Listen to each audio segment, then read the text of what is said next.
Meet the baby blue crab.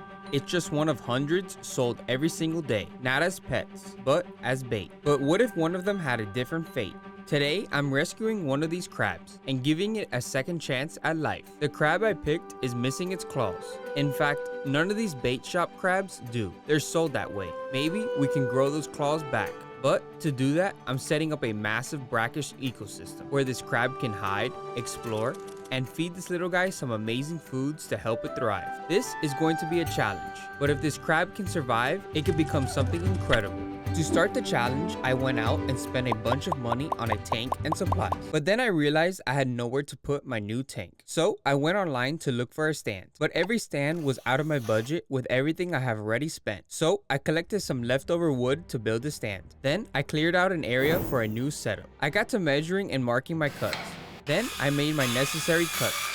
Finally, I screwed everything in place, and just like that, our stand is finally done. But our tank is 40 gallons. That means I have to make sure it can hold such a large tank. So, if the stand can hold me, it can hold the tank. To start the tank build, I bought a bunch of PVC pipes. Then I started to cut the pipe into the necessary sizes. At first, I used my hacksaw. But I purchased some PVC pipe cutters which sped up the process and made cleaner cuts. Once I made all my cuts, I could build the foundation of an out of water area. After snapping everything together, I needed to build a platform at the top. I took a sheet of egg crate and tie wraps. Then I wrapped the egg crate to the PVC to create a base.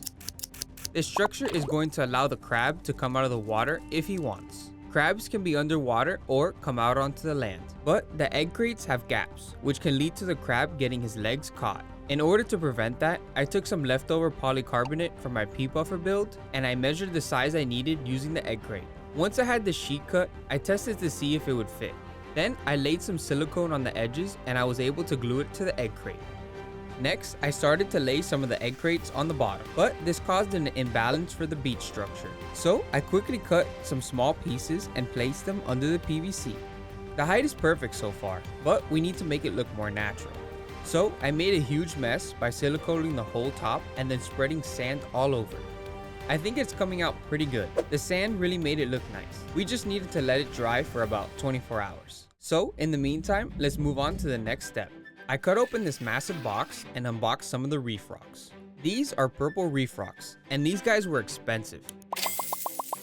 But they're gonna look so good with the crab's blue and help the biological filtration. The rocks are gonna give the blue crab a place to hide, feel safe, and reduce stress. First, I needed to give it a quick wash and then build out the structure. I used super glue to make sure the rocks would stay in place. 24 hours later, everything was dry and in the tank. The build so far is coming out amazing. I was really happy with how the rock structure and mini beach came out. I was hoping that the rocks were tall enough to act like a stairway for the crab to climb and exit the water. So I needed to find a solution to fix that. I got a leftover piece of driftwood and it fit perfectly to connect the two structures. Of course, I glued it in place so it wouldn't go anywhere. Finally, I could put the sand in, but not just a little, a bunch of sand. I made sure to wash this too. Crabs are natural diggers and often use sand to create burrows for shelter, rest, and protection. So I made sure to make the sand deep. With the sand throughout the whole tank, I filled the aquarium up. Now for the essential gear. I started with unboxing the heater and placing it in the back of the aquarium. This is important because blue crabs are sensitive to temperature changes. Next, I popped in 2 filters because crabs are messy eaters and poop a lot. I made sure to add some water conditioner and there was time for some salt. Crabs thrive in a brackish setup. Brackish water is a mix of fresh water and salt water. I added enough salt to get to the correct salinity in the tank. In order for a crab to have a second chance at life, I bought a refractometer. This tool is going to allow us to test the salinity in the water. All we need to do is collect a small amount of water, open up the tool, and look inside to read the scale. Looks like the salinity is in the optimal range. Now we just need our tank to cycle. 1 month later, our tank was ready for a lucky crab. That means it's time to head to the bait shop. Once I got to the shop, I headed to the back where they kept all the live bait. This place is filled with all types of animals ready to catch fish. But today, one of them's getting rescued. I scanned the tubs and made my selection. These guys were very lively. I could not wait to get back and introduce the crab to its new home. I got this crab in my car and quickly added a bubbler to the bucket. He looks like he's doing pretty good so far. Back home, the tank's been waiting. A brackish world built just for him. But I can't just drop him straight in. Wild animals need time to adjust. So I opened up the tank and grabbed some of the water to start the acclimation process. Once he was ready, I picked him up to place him in. I was really surprised with how chill he was. Then I decided to lower him onto the beach platform, and that's when he showed some life. He kind of just sat there, messing around with his mouth. But then I noticed something strange. Since he doesn't have claws, he was using one of his legs to touch his mouth, like he was trying to clean it, or maybe just understand what he still had left. It was clumsy, awkward, but it was the real first sign he hadn't given up. This guy had some amazing colors. I decided to pick him up and get him closer to the edge, and that's when he went diving headfirst straight into the water. He found a nice little spot in the corner where he decided he was going to rest and figure out where he was. As he settled in, I got my first good look at him up close. If you look closely, you could still see the little stubs where his claws should be. Tiny jointed nubs that might one day grow back, if he's lucky and healthy enough to molt properly. And with him sitting still like this, I was able to identify his gender. Underneath his body is a small flap, kind of like a shield. And on males, it's long and narrow, shaped almost like an upside down T. Females have a much wider, rounded flap. So, this guy's a male. This little dude is truly alien-like. His legs are like armored plated tools, each one tipped with a tiny hook that lets him grip to the sand and climb over rocks. You could see the fine hairs along the joints, little sensory bristles that help him feel vibrations and changes in the water around him. Then, there's his mouth. It doesn't look like ours. It's a whole set of moving parts, called maxillipeds, working together in this rhythmic, robotic way. Even without claws, he was still constantly adjusting and cleaning his face, using his front legs almost like hands. And those eyes never stop moving, scanning, twitching, and constantly adjusting. Crabs actually have surprisingly good vision. Each eye is made up of thousands of tiny lenses, each kind of like a fly's, giving them almost a 360-degree view of the world. After a couple hours, he finally started to leave the corner, allowing me to see the backside of him. That's when I could see the swimmerets, which are small, paddle-like appendages that help them swim. Then I noticed something a couple minutes later. It looks like our crab pooped. I think that means our little guy is stressed, so let's let him settle in. It was the next day, and I found our little guy slowly exploring his new home. It wasn't fast or flashy, but it felt like progress. I think he was starting to realize this place wasn't dangerous. I found him hanging out a lot under the arch I created using the rocks. I am happy I went with the purple reef rock over the plain white ones because it looks so much cooler. Definitely worth the price. Later, I caught him leaving the arch to have a little staring contest with me. Then he crawled a couple inches and buried himself into the sand. I knew our little crab would appreciate having plenty of sand. With him looking like he was settling in, I decided to see if he would eat something. I started off with something small, feeding him some pellets. Using my tongs, I lowered the pellet down to him. As I got closer, I could see his eyes start twitching. Then, as the tongs started opening up, our little crab got startled. Obviously, he is still stressed and doesn't know if he can trust me. But after a few minutes, his instincts kicked in and he realized it was food. He devoured the pellets in seconds. Who knows when this little guy last ate? So I lowered down some more for him. Without hesitation, he jumped at the tongs to grab the pellet. I kept feeding him one by one, each piece slowly building his trust. Every time, he would devour the pellet without hesitation, his tiny legs scrambling to snatch it from the tongs. I realized just how vulnerable he still was. He was using his legs almost like they were his claws. With our crab fed, I turned off the lights to let him rest after his first meal. It was the next morning and something felt off. Our crab was not out in the open. I started searching the tank for him, and that's when I found him behind the rocks, just frozen. Maybe he was just chilling back there.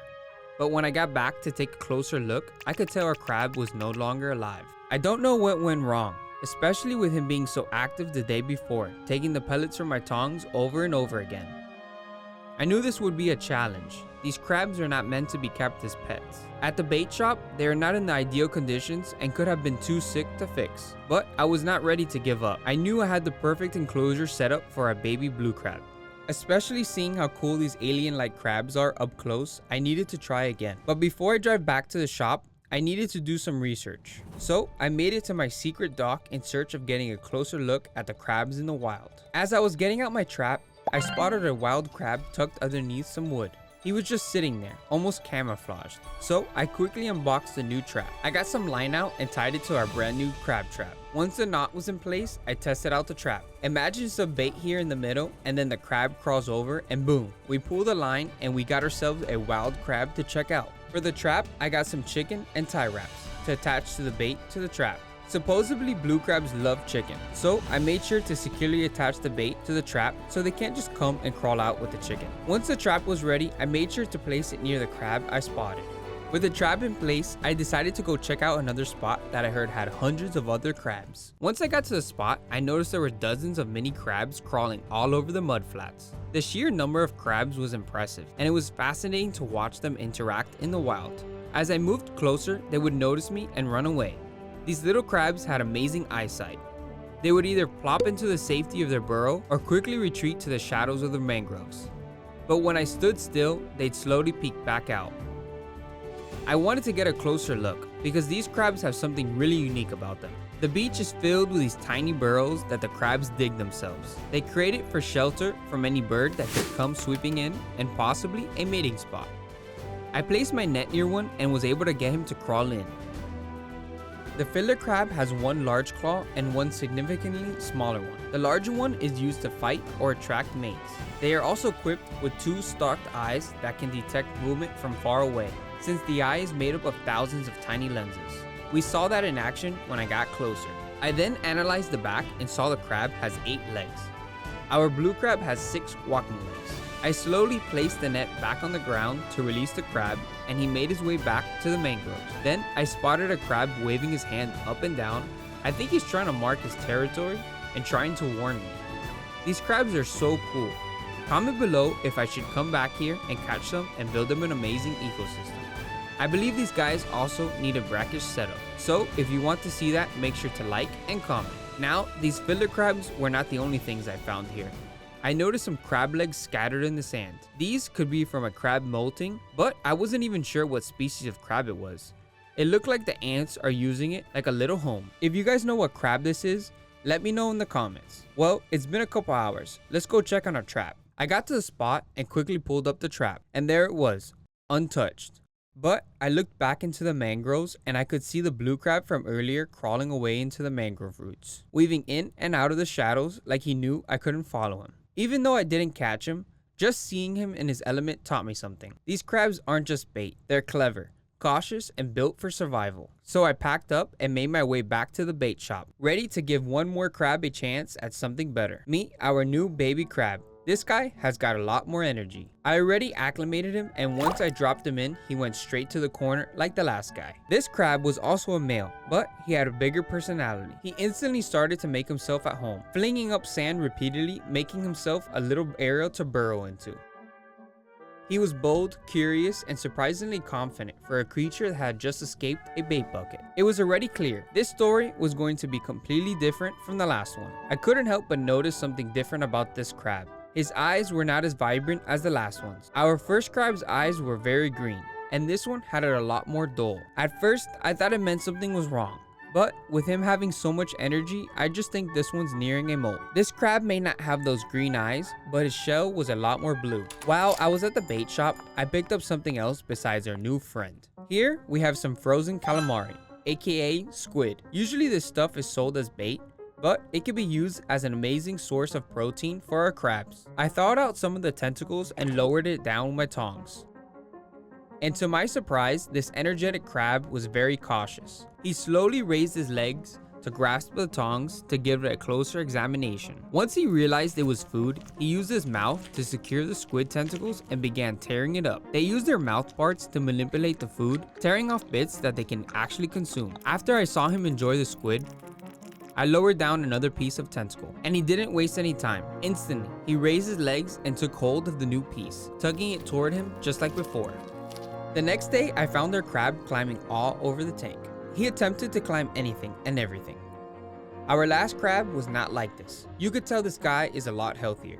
Crabs that are exploring their surroundings and climbing shows that they're thriving in their environment. I keep expecting him to pull off some crab ninja move or start doing cartwheels across the tank. I have not given him a name. I feel like ninja could be a good option, but I want to leave that up to you guys. Comment below your best name and I'll pick the most liked one. Alright guys, it's been about a week since we got our second crab, and today we're shaking things up. I got some new additions planned for the setup that you guys are not going to want to miss. But first, let's see how he handles something new on the menu. Here, we have some frozen shrimp that I picked up. After I thawed it out and cut him a nice piece, when I got back to the tank, he was just being a goofy guy in the back of the tank. So I lowered down the piece, and to my surprise, he did not get intrigued. I waved it all over the tank and still nothing. And then all of a sudden, he came flying over the rocks to get his hands on the shrimp. He did a quick taste test and he loved it so much he took it down to his little spot under the arch. This little guy did not take a breath, he just started devouring it. I think he likes it a lot better than the squid. He really has become an expert at eating with his legs. A couple minutes later, I found that he dug himself into the sand while he was enjoying the shrimp. After he was done, I found our little guy doing some laps around the tank. Once I saw how much he loved the shrimp, I continued to feed him that almost on a daily basis. I mean, it wasn't difficult for me to figure out that he loves it. Whenever I would show a glimpse of the shrimp, this guy would go crazy, jumping all over the tank, going bananas. I'm so happy I decided to test out shrimp. I would say our challenge so far is going great. He would devour any piece of the shrimp. Just look at him, he's munching on the shrimp's tail. But one day, I found something completely crazy going on with our crab. It was just a normal day of feeding him his favorite food when I noticed something different about him. It looks like a little clear nub is starting to grow where his claws should be. I don't know how that could ever happen. I've been here with him every day since I brought him home, and I haven't seen him molt once. Not even a trace of shell buried in the sand. So either I missed it or this crab pulled off the most low-key molt in the history, deep under the sand where I couldn't see it. We are witnessing one of the coolest comebacks ever. This was really awesome to see. I have been doing everything I can to try to save a crab from being put on another hook. And finally, I could see our hard work is paying off. So, after seeing that, I decided to get him a little friend. So far, I was his only friend. He was trying to grab my hand as I poked the glass, and he gave me an idea to get him a tank mate. Here is Dino, my pet snapping turtle.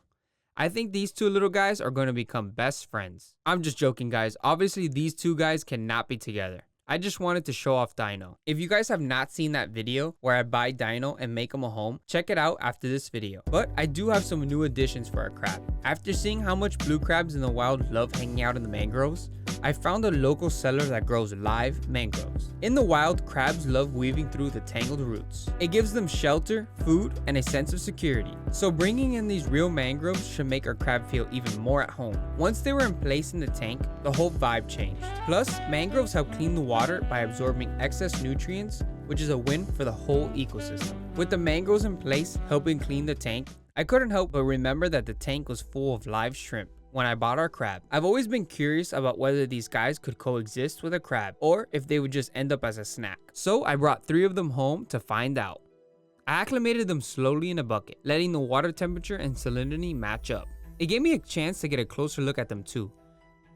Translucent bodies, twitchy antennas, and surprisingly fast reflexes. Once they were ready, I carefully added them to the tank. Immediately, one of the shrimp pulled a disappearing act. He buried himself completely in the sand, leaving just his eyes popping out. Then came the moment I was waiting for. The crab noticed him. He walked directly on top of the shrimp, and the shrimp basically teleported away. But the adventure did not stop there. One of the shrimp decided it would be a good idea to walk directly up to the shrimp. And just like that, I thought it was over for this guy. But something interesting happened. He never hurt them. He continued to grapple with them, but after a couple hours, they were together out in the open. One thing that was very awkward though, was when our crab would eat his frozen shrimp not that far away from his new buddies. Looks like these shrimp just passed the ultimate test. They're not dinner, they're officially tank mates.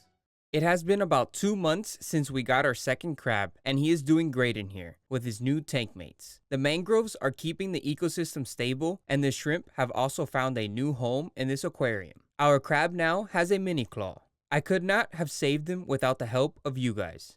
But this is just the beginning of his journey. and a lot of work is still ahead. If you guys want to get mini updates on him, go subscribe to the second channel, link in the description. Remember, he still needs a name, so comment one below. Don't forget to subscribe to this channel, and I'll see you guys in the next one.